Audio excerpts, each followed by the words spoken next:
বাঙালিরা তারা বিভিন্ন জায়গায় বিক্ষোভ সমাবেশ করে এবং এই সমাবেশের মাধ্যমে তারা পাহাড়ের যে রাষ্ট্রযন্ত্র, পাহাড়ের দর্শন এবং গণহত্যায় বৈধতা দিয়ে আছে, শেল্টার দিয়ে আছে বাংলাদেশের সেনাবাহিনীরা। আমরা 80-র দশক থেকে দেখে আছি সেনাবাহিনী পাহাড়ের চরিত্র। আমরা সেনাবাহিনীর বিরুদ্ধে না, কিন্তু আমরা পার্বত্য চট্টগ্রামের সেনা সহযোগীদের বিরুদ্ধে। বাংলাদেশের সদরে দিঘিনালা সেনা ক্যান্টনমেন্টে হাজার হাজার সেনাবাহিনী আছে। আজকে পাহাড়িদের উপর হামলা করার সময় সেই সেনাবাহিনীদের ভূমিকা কি ছিল?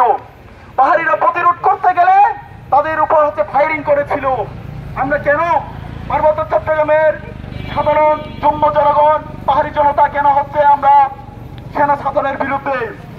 দশকের পর দশক ধরে আমাদের যে গণহত্যা, আজ পর্যন্ত ডজন খানিকের উপর গণহত্যা, তাইনং গণহত্যা, লংগুদু গণহত্যা, লুগাং গণহত্যা এবং মহালছড়ির গামরিতালে গণহত্যা এবং আমার জন্মভূমি গুমতি এলাকায় 1981 সালে 26শে জুন গুমতির গণহত্যা।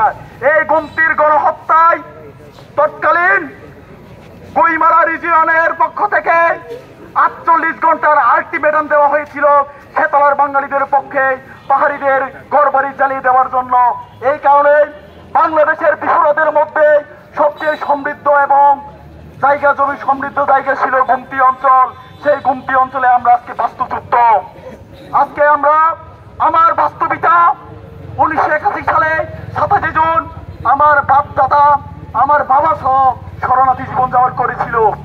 81 সালে শরণার্থী জীবন, 86 সালে শরণার্থী জীবন ফিরিয়েছে। আমরা আমাদের জায়গা জমি এবং বসতভিটা ফিরে পাই নাই। আমরা যে এলাকায় আছি সেই এলাকায় আমরা অন্যদের আশ্রয় আছি। বর্তমানে দুঃখ ভারাক্রান্ত ভাবে পার্বত্য চট্টগ্রামের যতগুলো গণহত্যা হয়েছিল, এই গণহত্যার পিছনে রাষ্ট্রীয় সন্ত্রাস সেনাবাহিনীর প্রত্যক্ষ পরোক্ষ মদত ছিল। আমরা কি দোষ করেছিলাম? কিছু মিডিয়া প্রোপাগান্ডা বলে পার্বত্য চট্টগ্রাম বাংলাদেশের 1 দশমাংশ, পার্বত্য চট্টগ্রামে কি আলাদা দেশ হয়ে যাচ্ছে।